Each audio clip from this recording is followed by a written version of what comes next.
Amen. Let's do it again. How many angry men in the house?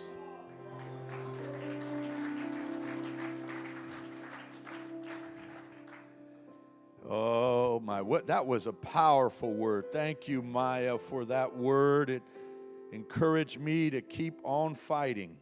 I love it. Faith sees the enemy as uncircumcised. The enemy doesn't have a covenant with God, but I do. Fear sees giants, but we see that we have God with us, right? He is God with us. He's God for us.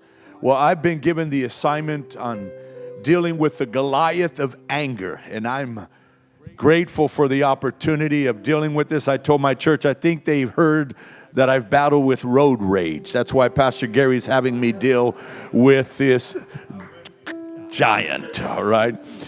There was a young mother and her little boy that were driving down the street, and the little boy asked, "Mommy, why do the idiots only come out when Daddy drives?"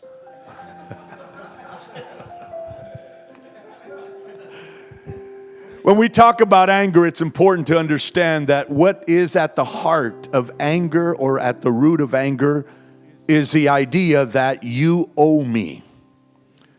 The reason that we feel angry is because we feel that we are owed.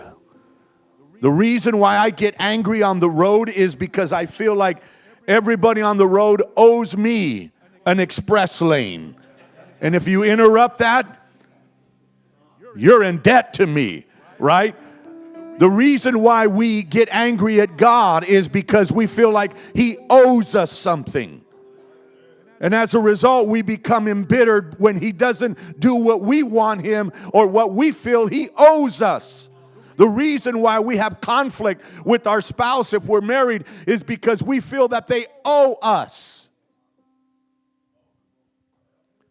A pastor shared the following with his congregation. He said to his church, "I wanted to find out what the Bible had to say about rage. So I went to an online Bible search program and typed in rage. Up came 153 selections. I thought, wow, the Bible has a lot of rage in it. But then," he said, "as I began to read, I noticed I not only had rage, but I also had courage, since it had the word rage in it. Then I found encourage and encouragement. By now I was starting to get discouraged and beginning to think that this was outrageous. Then I discovered it was in storage and concluded my search was a tragedy. All this when all I wanted was rage. And then I noticed I had found it." Does that ever happen to you? What is really insignificant, an overabundant word search, brings out an incredible overreaction. And what happens when we feel that rage? It's time to ask the Master, where is this all coming from? Maya spoke at the end there of football, but let me tell you a classic story related to baseball. Anybody ever hear, I'm sure Pastor Eli has, of a manager by the name of Billy Martin? Baseball coach Billy Martin told about a hunting trip he had in Texas with the baseball legend Mickey Mantle.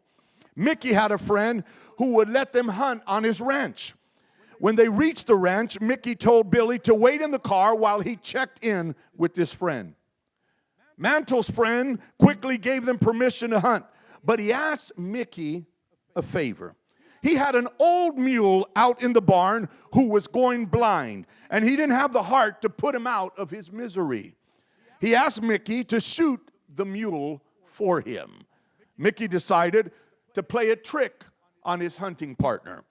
When he came back to the car, he pretended to be angry. He scowled and slammed the door. Billy asked what was wrong, and Mickey said his friend wouldn't let them hunt. "I'm so mad at the guy," Mantle said. "I'm going out to his barn and shoot one of his mules." Mantle drove like a maniac to the barn. Martin protested, "We can't do that." But Mickey was adamant. Just watch me, he shouted.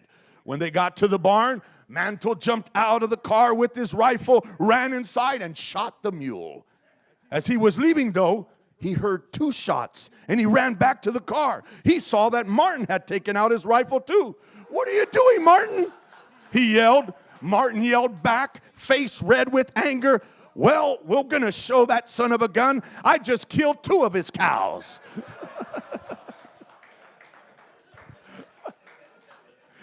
What's the moral of that story? Anger can be dangerously contagious, right? So I want you to repeat the 2 main points I have for this morning. I want you to say with me, I have a choice to be dominated by or to dominate anger. Say it again. I have a choice to be dominated by or to dominate anger. In the book of Genesis chapter 4, verses 1 through 7 in the New King James, Genesis 4, 1 through 7, we read, "And Adam knew his wife, Eve, and she conceived and bore Cain, and said, I have acquired a man from the Lord. Then she bore again, this time his brother Abel. Now Abel was a keeper of the sheep, but Cain was a tiller of the ground. And in the process of time it came to pass that Cain brought an offering of the fruit of the ground to the Lord. Abel also brought the firstborn of his flock and of their fat. And the Lord respected Abel and his offering, but he did not respect Cain and his offering. And Cain was very angry, and his countenance fell." Did you notice? Why was Cain angry? Because he felt like, I am owed the same respect that Abel got for his offering. So the Lord said to Cain, "Why are you angry? And why has your countenance fallen? If you do well, will you not be accepted?" Now watch this. "And if you do not do well, sin lies at the door, and its desire is for you, but you should rule over it." Now watch how it reads in the New Living Translation, verses 6 and 7. "Why are you so angry?" the Lord asked Cain. "Why do you look so dejected? You will be accepted if you do what is right. But if you refuse to do what is right, then watch out.